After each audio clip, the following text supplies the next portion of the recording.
Bonjour à tous, très heureuse de pouvoir partager avec vous aujourd'hui les retours d'expérience d'AXA France sur la façon dont nous avons travaillé et travaillons au maintien du collectif et notamment comment on se projette pour le faire. Beaucoup d'entreprises sont en train de passer de l'unité de temps et de lieu, comme au théâtre, à une entreprise fragmentée et avec un distanciel très important et qui finalement a resiloté l'entreprise. On est passé des open space aux bureaux individuels à domicile pendant ce confinement. Mon intervention sera en 3 points. Le premier point, finalement, la pandémie, c'est un test grandeur nature de l'agilité de l'entreprise, de ses modes de management. Pour construire, évidemment, la suite, il faut en tenir compte et on a une accélération de tendance. Du jour au lendemain, finalement, dans les entreprises de services, comme chez AXA France, on a été 100% en télétravail, avec une pratique avant de 60% de gens qui faisaient du télétravail. On était déjà équipés de laptops et de tout le matériel. On était formés au travail sans papier parce qu'on travaillait déjà en flex office pour une grande partie de l'entreprise et on avait des réseaux informatiques solides. Alors l'enjeu principal, ça a été quoi? De tenir dans la durée et de travailler avec un collectif toujours engagé, toujours motivé. Qu'est-ce que ça a révélé? D'abord, l'importance des soft skills, toujours à travailler. Vous voyez derrière moi un slide qui fait apparaître les agilités dont nous devons être dotés et des agilités qu'on doit toujours travailler, que ce soit les managers ou les collaborateurs. Le deuxième sujet, pour moi, révélé, c'est l'importance du rôle de manager de proximité. Et ce manager de proximité, on l'a outillé pour faire face à l'usure du collectif 100% à distance.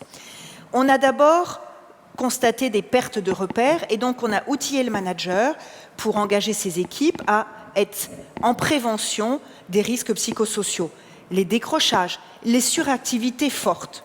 Deuxièmement, on l'a aidé à travailler la déconnexion, instauration de pauses méridiennes, instauration d'activités partagées à distance. Vous pouvez prendre le yoga, la sophrologie. Troisièmement, recréer l'informel.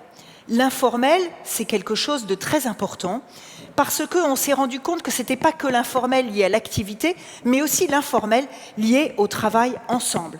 Et cet informel, on l'a recréé à distance et on va continuer à le travailler. On a créé des conversations, des tâches, des cafés digitaux. En fait, on a répliqué les endroits où, finalement, on va parler de son travail, mais aussi de son week-end, de sa vie, des réflexions que l'on a sur le travail, de ses recherches de mobilité. Et vous voyez afficher derrière moi les dispositifs que nous avons mis en œuvre et qui sont très importants à poursuivre.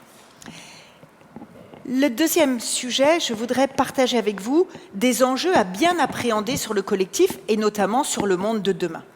Eh bien, d'abord, c'est que le mode hybride, ça ne s'instaure pas. Le mode hybride, travailler à distance et travailler sur site. On a expérimenté ce mode en septembre-octobre, mais en fait, ça n'est pas si simple que ça à faire fonctionner. On va y revenir dans ma troisième partie. Je vous incite à beaucoup travailler sur la question du sens au retour sur site. Pourquoi je reviens sur site? Le deuxième sujet, c'est la notion d'intégration. Je crois qu'il y a des interventions sur le sujet sur l'intégration. Pensons bien que, en fait, on a besoin d'intégrer les nouveaux embauchés, on a besoin d'intégrer les gens qui commencent des nouvelles missions, les gens qui commencent des nouveaux jobs. Et en fait, rien de mieux que le site pour faire des rencontres formelles, mais surtout informel, ça reboucle avec mon sujet précédent. Donc, il faut qu'il y ait des gens sur site pour mieux intégrer et aider ces personnes-là à développer leur capital social. Le troisième enjeu, c'est justement ce capital social. Pensez-y, finalement, on a vécu sur le capital social. Quand une entreprise est à distance, il s'appauvrit et nous ne sommes pas une plateforme de freelance. Nous faisons entreprise. Nous avons consommé ce capital social. Il faut maintenant le régénérer régulièrement. Et pour moi, c'est la venue sur site. Et demain, troisième partie de mon intervention, comment ça va se passer? Eh bien, il y a plusieurs dimensions qui apparaissent sur le slide derrière moi. Je ne vais pas toutes les détailler, mais ça servira de matériel de réflexion. Il y a d'abord pour moi un premier sujet, c'est que demain, dans une entreprise comme la nôtre, à 90-100%, on sera en télétravail pour tous les jobs qui sont télétravaillables et peut-être une moyenne de 2 jours, je ne sais pas exactement, mais ça peut être un enjeu.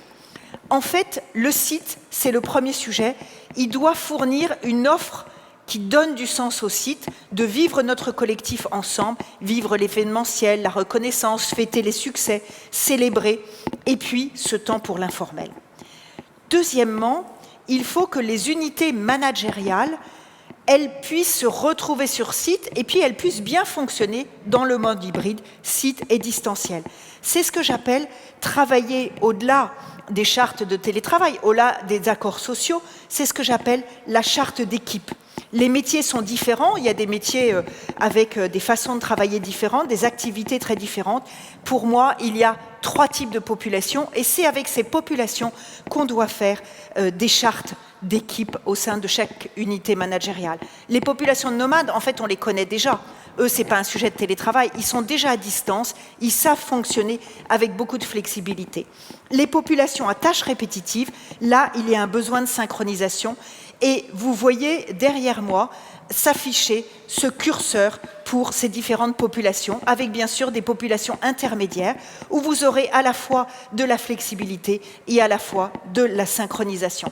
Ce qui est très important, c'est de faire en sorte que chaque équipe constitue son fonctionnement hybride, et c'est bien une co-construction avec le programme de formation qui devra être mis en œuvre par la RH pour accompagner ces équipes qui vont choisir des modules. Et puis, je voudrais insister sur le fait que pour faire entreprise, il faut investir encore davantage dans les repères. Les repères, c'est l'engagement, l'appartenance à un site, c'est partager des causes communes. Partager des causes communes, c'est notamment pour un métier comme l'assurance, qui est un métier de protection, c'est s'engager pour le climat, c'est travailler sur sa raison d'être, c'est soutenir la jeunesse, par exemple, tout ce que nous faisons en mentorat avec nos associations, où on peut faire du bénévolat.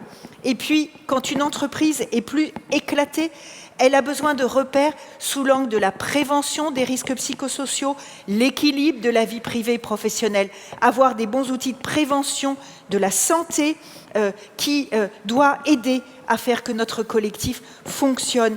Et tout ce qu'on a fait pendant la crise a été très bien perçu par les collaborateurs dans les enquêtes où on prenait le pouls.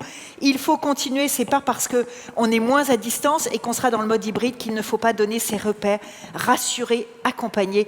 Donc c'est tout ce que j'appelle le CARE, C-A-R-E.